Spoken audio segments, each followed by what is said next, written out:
ឃើញស្រីស្រស់ក្មេងជីវ៉ាចេះតែថាអូនអៀនណាស់ថ្លៃអូនស្អាតមែនមិនថាលេងទេស្រីស័ក្តិសមឥតបីស្នេហ៍ស្រីអើហើយណាពេលបានលឺប្រសុំស្នេហាឆ្លើយមកអូនព្រោះបេះដូងបងត្រូវការស្គាល់គេកាលណាម្ដេចមកបង្ខំស្រីស្គាល់ពេលឆ្នាំថ្មីចរណៃស្អាតជាងគេ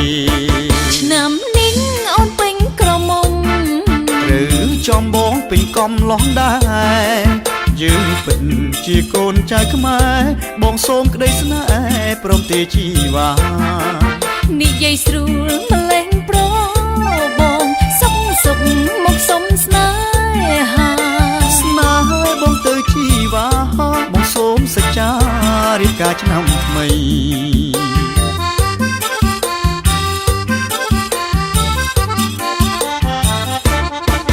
កុំហាមបងមិនអោយសួ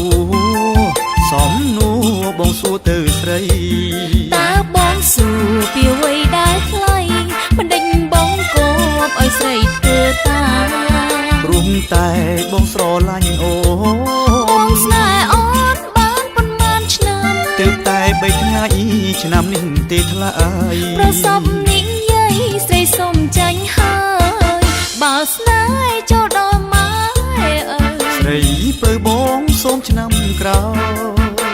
បណ្ដេញក៏យូរម្លេះថ្លៃត្រឹមតែ3ថ្ងៃយូរដែរត្រានត្រោ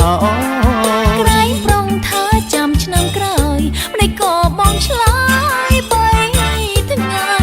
ចូលឆ្នាំ3ថ្ងៃចប់ហើយ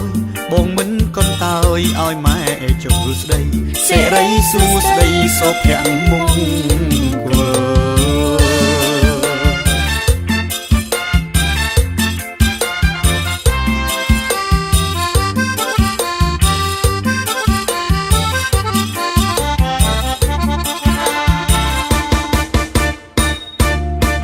កុំហាមបងមិនអោយសួរសំនួរបងសួរទៅស្រីតើបងសួរពីអ្វីដែលថ្លៃមិនដេញបងគប់ឲ្យស្រីធ្វើតាព្រោះតែបងស្រឡាញ់អូបងស្នេហ៍អូនបានប៉ុន្មានឆ្នាំទើបតែ3ថ្ងៃឆ្នាំនេះទេថ្លៃប្រសពនិយាយស្រីសុំចាញ់ហើយបើស្នេហ៍ចូលដល់ម៉ែអើស្រីពើបងសូមឆ្នាំក្រោយបណ្ដេញក៏យូរម្លេះថ្លៃត្រឹមតែ3ថ្ងៃយូរដែរត្រានត្រោក្រែងប្រងថាចាំឆ្នាំក្រោយម្ដេចក៏បងឆ្លើ